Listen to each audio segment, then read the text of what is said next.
Aguilar tonight with more on how this is affecting those who live here in Chattanooga.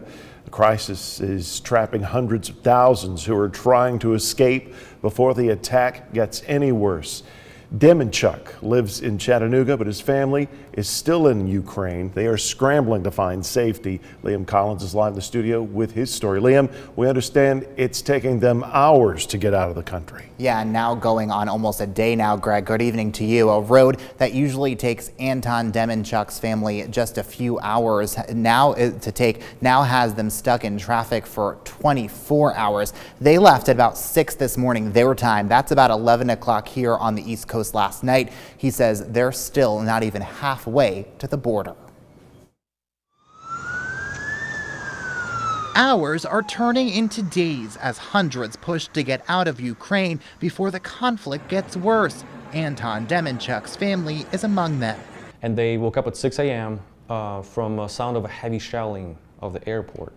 Demenchuk grew up in Crimea, an island just south of mainland Ukraine. He now lives in Chattanooga, thousands of miles away, hoping his family can make it out safely. On Monday, I was urging my mom to leave, and at that point, country was fine, the borders were open, and really just 2 days later, things have changed drastically. The Ukrainian-Russian relationship he grew up with was much different. Back then, he says the two countries lived in peace, brother-like nations. Ukraine since then moved to a democracy, free open markets, and it's a flourishing young democracy. In the past, 20-some years, two countries took very, very different paths.